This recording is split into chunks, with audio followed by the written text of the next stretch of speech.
그러니까 이제 헌법 개정안의 성패를 결정하는 단계는 의결 절차다라고 얘기를 했었는데, 그러면 어떤 근거로 그렇게 얘기를 한 거냐? 이런 거예요.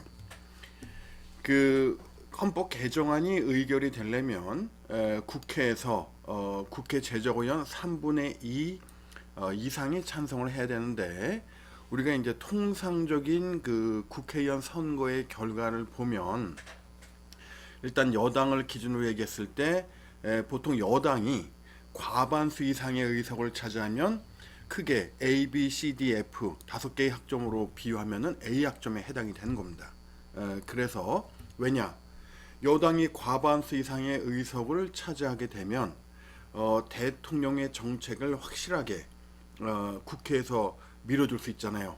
법안을 통과시키거나 또는 뭐 예산을 통과시키거나 이럴 때 그 과반수 이상의 의석을 차지하고 있으니까 그래서 이제 지금 얘기한 것처럼 여당의 경우에는 국회의원 선거에서 과반수 이상의 의석을 차지하면 A 학점이 되는 거고, 조금 아쉽지만 그래도 이제 좀 부족하지만 B 학점에 해당되는 게 뭐냐면 어쨌든 일당을 유지하면 우리가 그냥 일반적으로 봤을 때 여당으로서는 좀 아쉽고 부족할 수 있지만 그래도 이제 제 역할은 했다고 볼 수가 있는 겁니다. 비학점.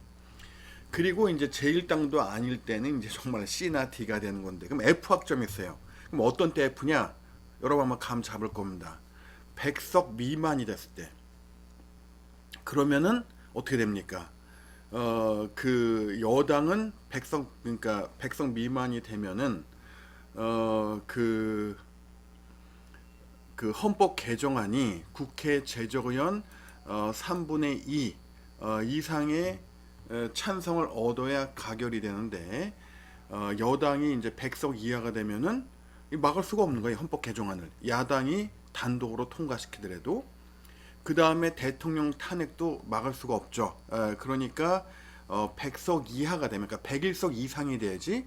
100석 현재 이제 전체 의석수가 300석이니까 100석 이하가 되면은 그러면은 이제 이런 헌법 개정안의 야당 단독 의결, 그다음에 대통령에 대한 야당 단독 탄핵 의결, 이걸 막을 수가 없기 때문에 이거는 이제 F 학점에 해당이 되는 겁니다. 그러니까 이제 이번 22대 국회의원 선거에서 여당이 100석은 넘겼잖아요. 그러니까 이제 F 학점은 면한 거죠. 그런데 지난번 선거에 이어서 이번 선거에서도 그 민주당이 압승을 했는데, 참 이런 경우는 지난 21대 국회의원 선거 때 결과 나오고 나서 이 수업 시간에 정말 찾아보기 힘든 그런 경우라고 얘기를 했는데, 이렇게 그 일당이 거의 뭐 그러니까 180석 이상을 얻고 지난번에, 이번에는 180석이 민주당 단독으로 조금 안 되고, 그러니까 180석 안팎의 의석을 21대 국회의원 선거에 이어서, 근데 요번 22대 국회의원 선거에서도 민주당이 그렇게 180석이 조금 모자라는 의석을 얻은 거예요. 그러니까 이제 정말 한 번도 있기 힘든 일이 2번 연속으로 있으니까 이게 참 설명하기 좀 어려운데, 근데 이런 경우는 사실은 어쨌든 그 통상적인 경우라면은 있기 힘든 경우다.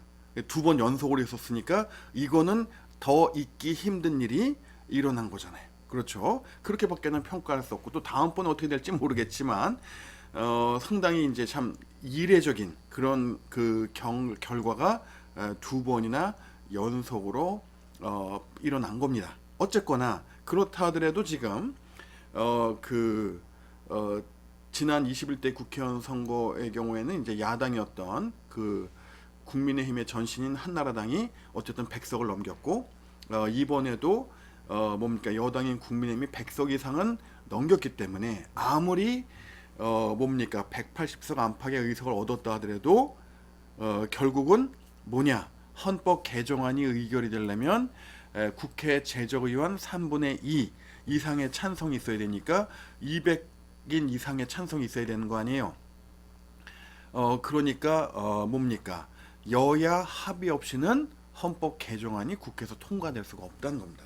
핵심은 뭐냐, 여야 합의라는 거예요. 여야 합의가 되어야 한다는 거죠. 그럼 여러분 생각해봐요. 헌법 개정안이 국회에서 의결됐다. 그러면 뭡니까? 아니 여야 합의로 이렇게 지금 현재 헌법 개정안이 통과될래도 여야가 국민의힘이 동의를 해야만 헌법 개정안이 국회에서 의결될 수 있죠. 지난번도 마찬가지예요.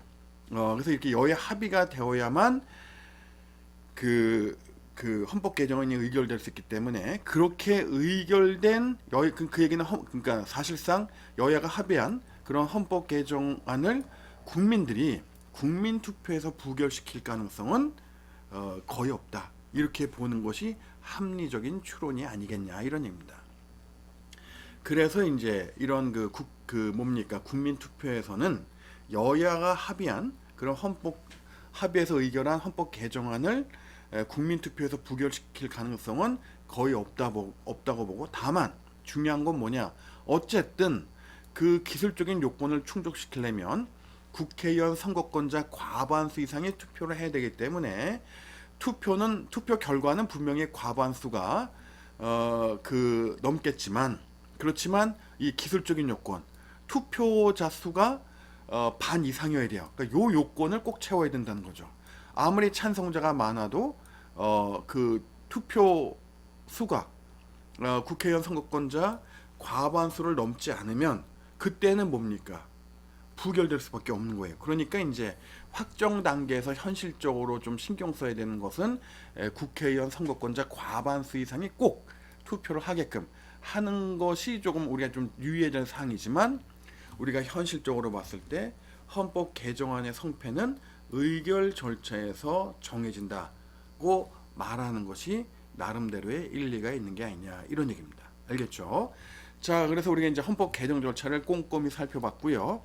이어서 이왕하는 김에 법률의 재개정 절차도 보면은 그 법률 제정안 또는 법률 개정안의 발의는 이미 얘기한 것처럼 개개의 국회의원 한 사람 한 사람 또는 정부에서 그런 법률안을 발의할 수 있다고 그랬죠.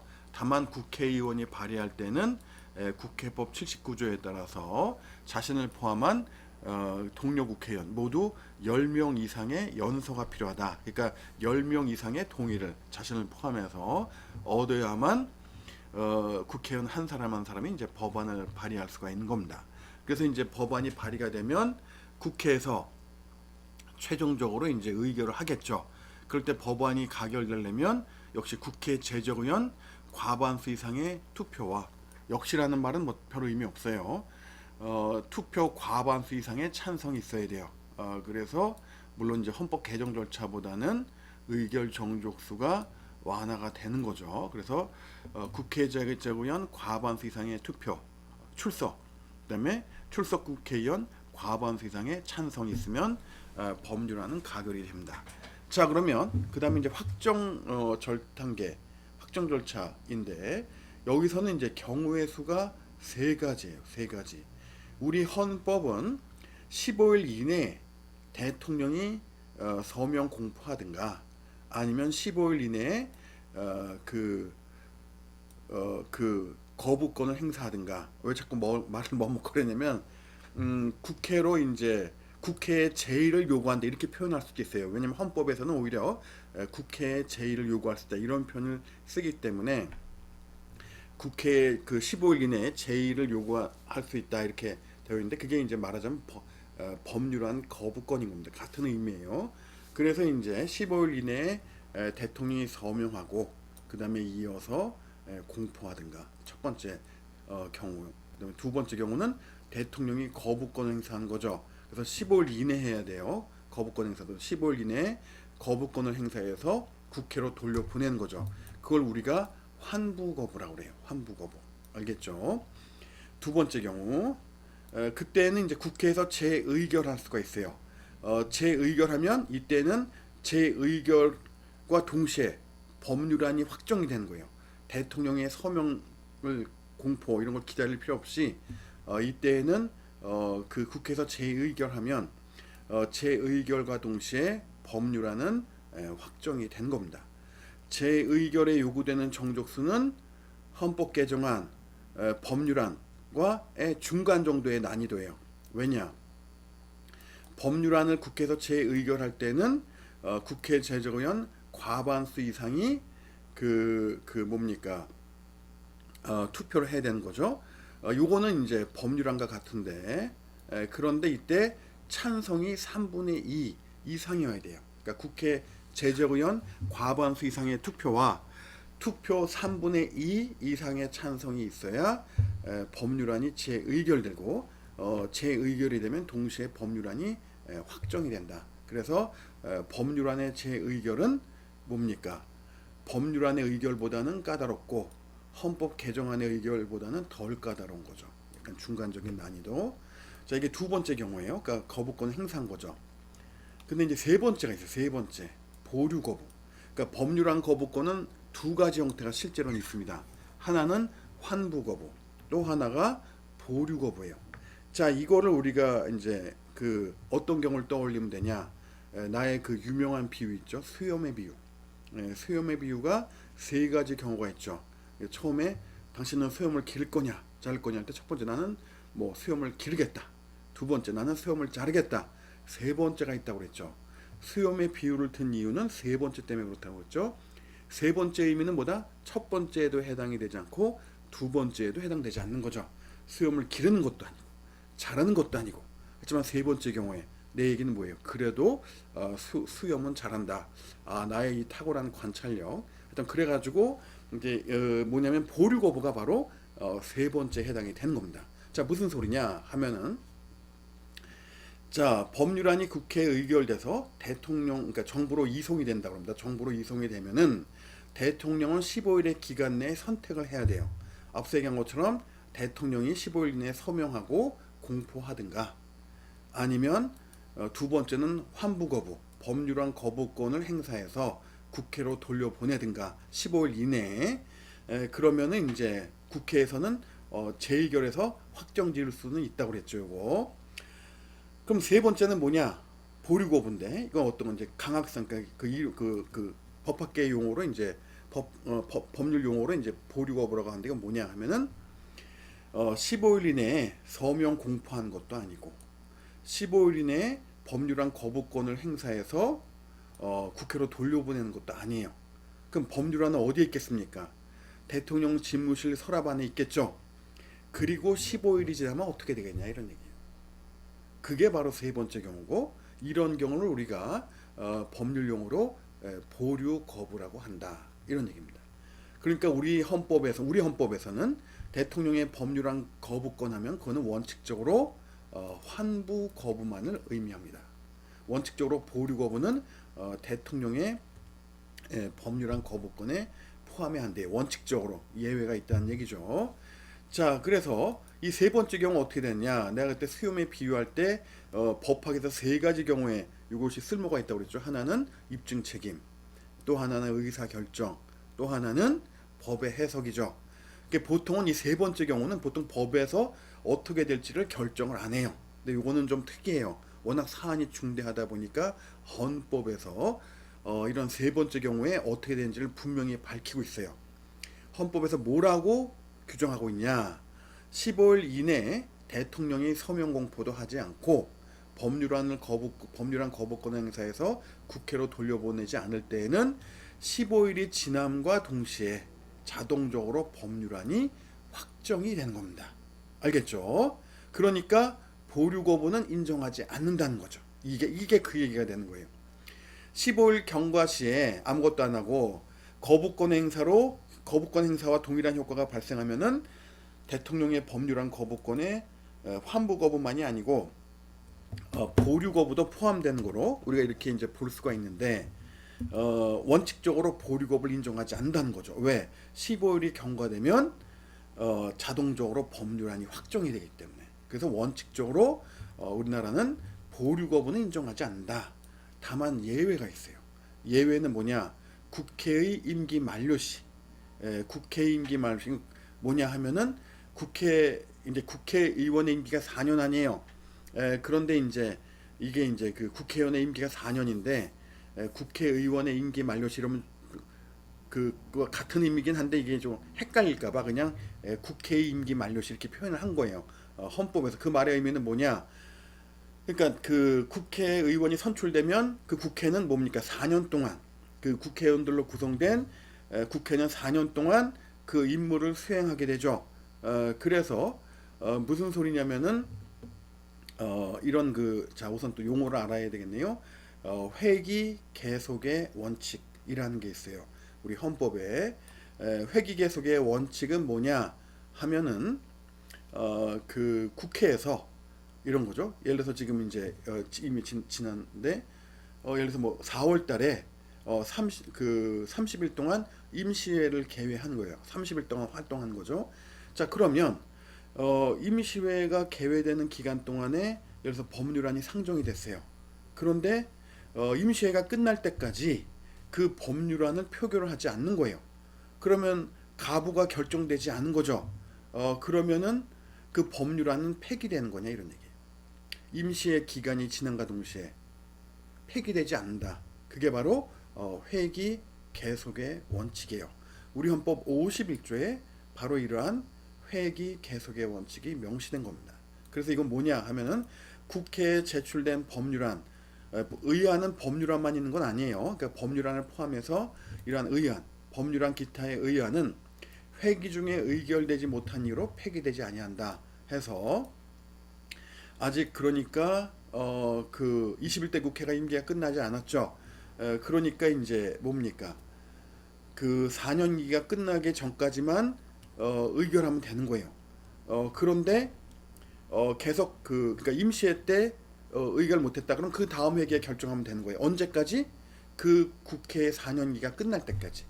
근데 그때까지 결정되지 못했다. 가결이든 부결이든.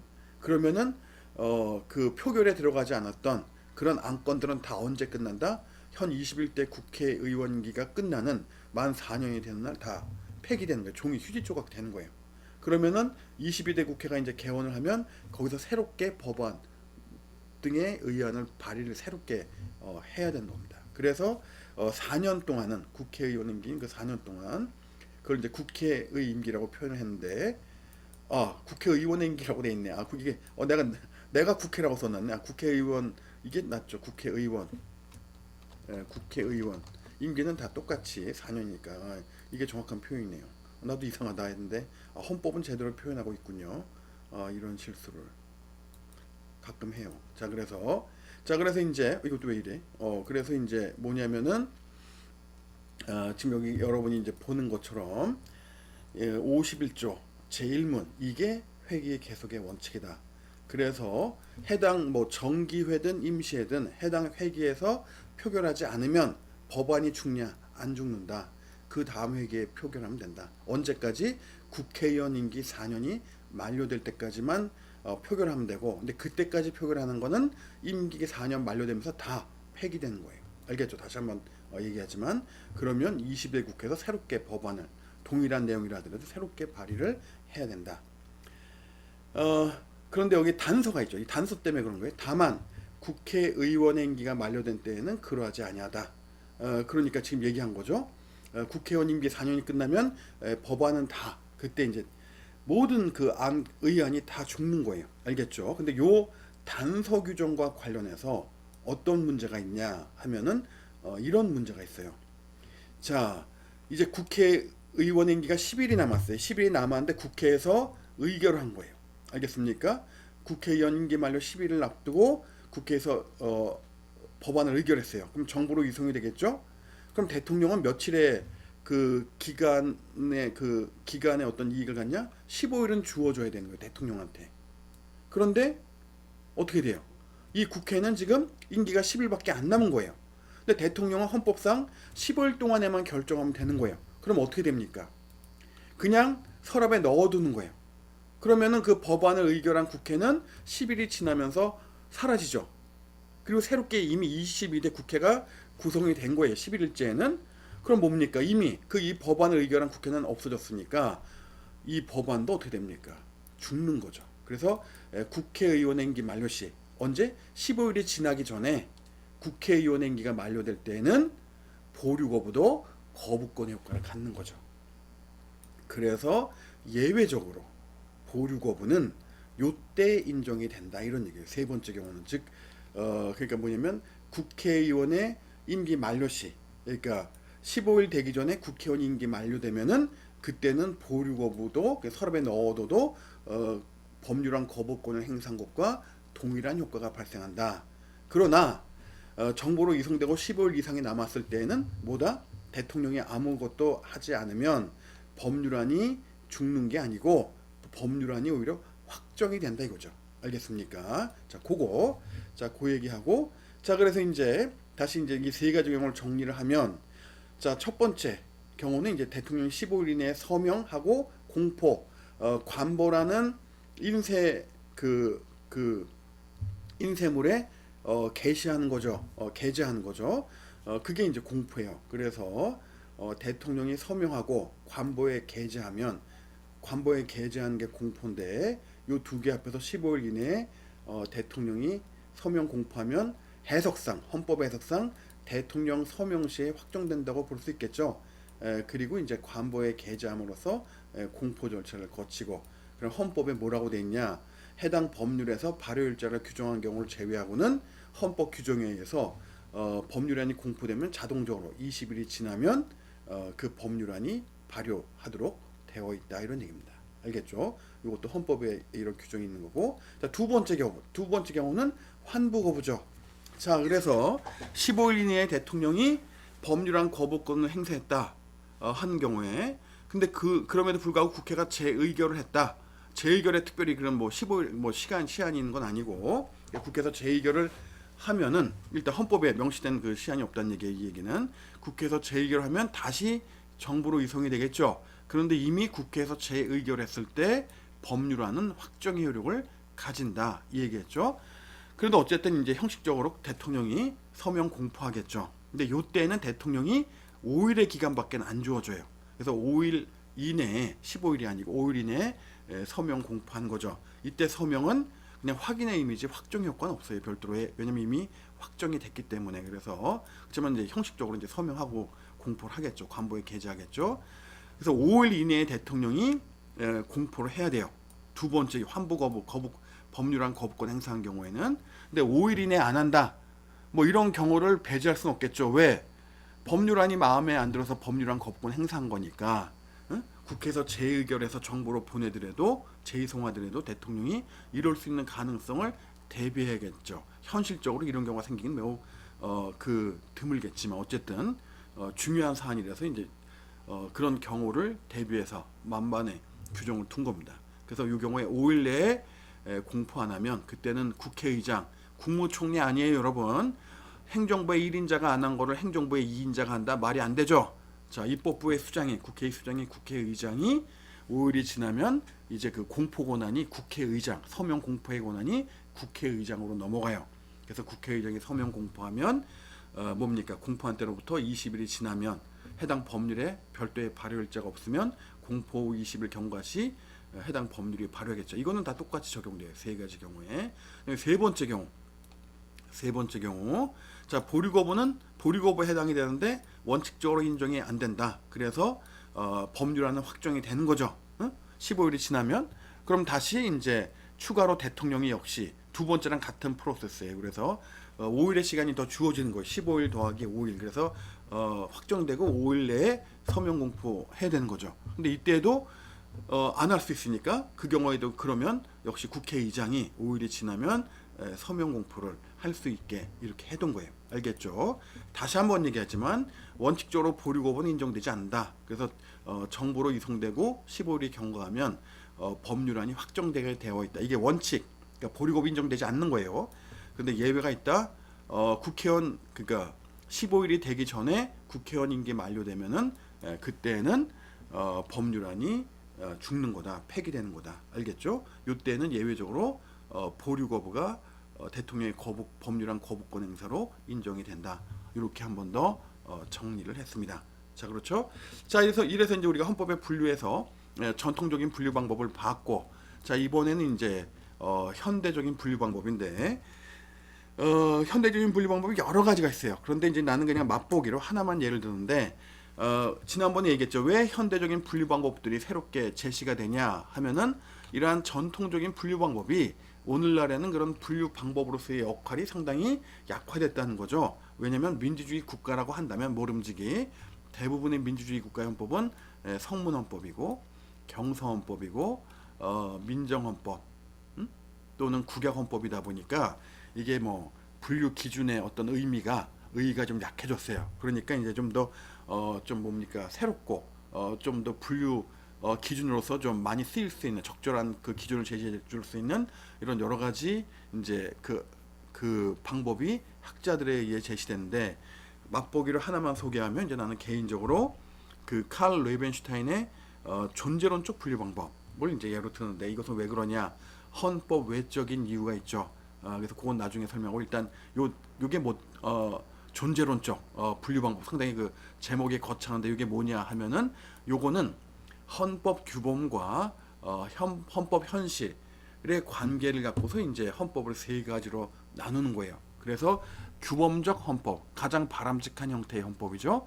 헌법 규범이 헌법 현실을 잘 규율하고 있을 때 가장 이상적인 가장 바라는 그런 형태 아니에요. 그걸 우리가 이제 규범적 헌법이라고 한 겁니다. 그리고 그 정반대 편에 뭐가 있냐 하면은 장식적 헌법이 있는 거죠. 자, 이거는 뭐냐 하면은 그 지금은 이런 말씀이 그렇지만 이제 우리 때는 농담 삼아 뭡니까? 뭐 너는 머리를 장식으로 달고 다니냐? 상대방이 막 실수하고 이랬을 때 미처 생각 못하고 막 그 중과실에 의해서 생각을 못하고 막 남들 다 보통 생각하는데 본인만 딴 생각하느라 못하고 뭐 이런 식으로 했을 때 너는 머리를 장식으로 달고 다니냐? 뭐 이런 식으로 농담 삼아 했는데 요즘 이게 농담으로 통할지 모르겠어요. 하여튼 얘기 핵심 이제 장식적 헌법이라는 게 뭐냐? 헌법이 장식에 불과하다는 거죠. 그러니까 우리도 헌법 있다. 그래서 성문은 그러니까 뭡니까? 그러니까 헌법전 있어요. 분명히 눈으로 확인할 수 있어요. 헌법전. 근데 헌법 따로 현실 따로 이런 경우를 말하는 거죠. 헌법하고 현실이 전혀 별개로 이렇게 그 존재하는. 그래서 헌법 규범이 헌법 현실을 통제하고 있지 못할 때 전혀 어떤 그런 그 규율하고 있지 못할 때 이럴 때를 이제 규범적 헌법의 정반대의 경우로서 이제 장식적 헌법이라고 하고 이런 얘기가 있죠. 옛날에 막 그 노래 제목 중에 이제 창밖의 여자가 있는데 창밖의 여자가 불쌍하다는 거예요. 그런데 더 불쌍한 여자는 누구냐? 또 남자는 누구냐? 하면은 창틀에 낀 남자. 이 더 불쌍하다는 거죠. 자, 뭐냐? 규범적 헌법도 아니지만 장식적 헌법도 아닌 그 사이에 어디에 있는 그걸 바로 우리가 이제 명목적 헌법이라고 합니다. 그래서 뭐냐면은 그 잘 좀 해보고 싶은데 헌법 규범은 그래서 헌법 규범에 이런저런 좋은 내용을 담았는데 불완전하게 헌법 현실을 규율하는 아직 그러니까 원하는 대로 제대로 헌법 규범이 헌법 현실을 규율하지 못할 때 그 사이에 끼어 있는 규범적 헌법도 아니고 장식적 헌법도 아닌 그 중간 좀 그 안타깝죠. 응? 잘하고 싶은데 잘 안 되는 이런 경우 이게 이제 명목적 헌법입니다. 그래서 이제 요걸 왜 소개했냐? 헌법 외적인 이유가 있다고 그랬죠. 자, 그게 뭐냐면은 이제 이런 거예요. 자, 우리나라에 핸드 드라이어가 많이 설치돼 있죠. 어느 순간 그 한국에서도 이제 화장실에 핸드 드라이어를 설치하더니 지금은 의뢰 무슨 뭐 마트, 은행, 뭐 그 공공시설, 뭐 전철역 이런 데 다 그다음에 그 고속도로 휴게소 이런 데 이제 핸드 드라이어가 다 설치돼 있어요. 그렇죠. 자, 그런데 안타까운 건 뭐냐 하면은 뭐 국제 공항이라든가 특급 호텔이라든가 그리고 이제 고속도로 휴게소는 참 이거를 잘 관리하고 실제로 잘 작동이 되는 것 같아요. 그런데 이제 전철역에 핸드 드라이어만 하더라도 대기업이 운영하는 대형 마트만 하더라도 핸드 드라이어가 제대로 작동이 안 되는 거예요. 자, 그것은 핸드 드라이어가 고장 나서 그런 경우도 있겠지만 대부분의 경우는 그 전기값 아끼려고 참 안타까운 거죠. 아니 그렇게 전기값 아끼고 싶은데 어떻게 핸드 드라이어 설치했어요? 응? 그 한두 푼 한 것도 아니고. 예를 들어서 대형마트 같으면은 전국의 지점이 그게 몇십 개, 응? 뭐 100개가 넘을 수도 있는데 그럼 거기에 화장실마다 핸드 드라이어 그걸 다 하면 다 설치했을 텐데 그 비용이 얼마입니까? 그런데 작동되는 거는 별로 없어요. 그렇죠? 여러분 아마 느낄 겁니다. 전철역도 좀 그런 편이고, 그런데 의외로 또 고속도로 휴게소는 이 휴게소 간의 경쟁이 있어서 그런지 대체로 다 관리도 잘 되고 작동도 그렇죠. 어, 내가 하고 싶은 얘기는 뭐냐? 바로 이런 마트나 이런 전철역에 있는 핸드 드라이어가 바로 뭐냐? 참 안타까운 명목적 핸드 드라이어라는 겁니다. 이해가 좀 잘 될까요, 여러분? 그러니까 명목적 헌법이 이제 그런 거예요. 나름대로는 핸드 드라이어를 비싼 돈 들이고 설치를 해서 그 설치했을 때는 원래는 뭡니까? 그걸 이제 그 소비자들이, 이용자들이, 일반인들이 이용할 수 있게 하기 위한 건데, 그런데 안타까운 것은 어떻게든 뭐 그 핸드 드라이어도 그 싼 건 아니지만 돈 들여서 구입은 했지만 그 왜 했냐? 그럼 그 가마트에서 하는데 우리 나마트에서 안 할 수가 없잖아요. 그렇죠? 그럼 벌써 대본에 입소문 나가지고 야, 저 마트는 응? 핸드 드라이어도 없더라 이런 소리 들을 테니까 그렇게 이제 서로 너도 나도 경쟁적으로 여러분 그 동네 의원이나 이런데 학원 이런데 보면 뭐 그 다 있잖아요, 다 있잖아요. 응? 그렇죠? 그래서 근데 이제 제대로 작동되는 거는 일부에 불과하다는 거죠. 그렇죠? 사실은 이제 이 내가 명목적 헌법의 원조가 뭐냐? 명목적 정수기예요. 명목적 정수기가 뭐냐 하면은 이제 정수기도 규범적 정수기, 명목적 정수기, 장식적 정수기로 나눌 수가 있는데 이거 시간 오버핸드고 마저 얘기할게요. 하던 건 별로 이렇게 그래서 이제 뭐냐면 어느 순간 우리 사회에도 이제 소득 수준이 올라가면서 동네 의원이라든가 학원에서 이제 정수기를 도입하기 시작했어요. 정수기인데 이게 공짜 아니잖아요. 돈 주고 사는 건데. 그러니까 이제 여기 갑 뭐라고 할까요? 갑 의원에서 정수기 들여오니까 역시 같은 동네 나을 의원에서도 정수기를 들여오는 거예요. 서로 이제 경쟁적으로 막 정수기를 들여오는 거죠. 그런데 이제 뭐냐면 이게 꼬박꼬박 6개월이나 1년이면은 필터를 교체해 줘야 되는 거예요. 근데 이게 싸지가 않잖아요, 여러분. 사실 뭐 정수기가 필터 값이잖아요. 응? 뭐 정수기는 뭐 사실 그냥 거의 뭐 그 프린터, 토너처럼 비슷하죠. 프린터 가격이라는 게 토너 값인 것처럼. 그래가지고 이제 뭐냐면은 이 필터 값이 꼬박꼬박 6개월, 1년마다 들어가니까 이게 이제 비용 부담이 되는 거죠. 그러니까 특히 정수기 도입 초기에 뭐냐면은 그 필터를 이제 처음에는 새 거니까 필터가 새 걸 거 아니에요. 그런데 이제 이게 비용 드니까 이제 그 교체를 안 하는 거예요. 그래서 1년이 지나 2년이 지나고 3년이 지나면 그 정수기 물맛이 어떤 줄 알아요? 아주 오묘한 물맛이 나는 거예요. 이거 수도 물맛도 아니고 그렇다고 해서 제대로 정수된 정수기의 물맛도 아니고 수도 물맛도 아니고 정수된 물맛도 아닌 아주 오묘한 참 말로 표현하기가 좀 형언하기가 어려운 이런 경우를 내가 과거에 여러 번 봤는데 지금은 이제 정수기는 대체로 관리를 잘 하는 것 같고 이제는 핸드 드라이어는 여전히 이게 그 우리나라의 경우 이제 대부분 명목적 수준에 머물러 있는 게 아니냐 이런 얘기죠. 뭐 사기업이야 뭐 그 개인 돈이니까 그렇다 치지만 뭐 공중 화장실 이런 데도 다 설치돼 있잖아요. 그거는 얼마나 아까운 세금의 낭비냐 이런 얘기예요. 내가 하고 싶은 얘기는 그겁니다. 그러니까 그런 핸드 드라이어를 설치를 하려면 핸드 드라이어 구입비만 생각을 해서는 안 되고 1년에 그러한 그 뭡니까 전기비가 얼마고 또 그거 시설 관리하려면 청소도 해줘야 될 거 아니에요. 이런 거 유지 관리비 또 일부는 고장나면 수리비 이런 것까지 다 계산을 해서 예산을 짜가지고 관리를 철저히 하고 또 이용자들이 제대로 이용할 수 있게 이렇게 하는 것이 선진국. 그러니까 선진국 아예 그럴 거 아니면 안 하겠죠. 그런 나라가 선진국인 거예요. 그런데 이제 우리는 아직 그 단계에 이르지 못했죠. 그래서 얘기의 결론 중에 하나 아직 우리나라는 부분적으로는 선진국 단계에 진입했지만 전체적으로 보았을 때는 아직 선진국이라고 보긴 어렵지 않냐 요 얘기까지 자 이어진 내용은 8부에서 보겠습니다.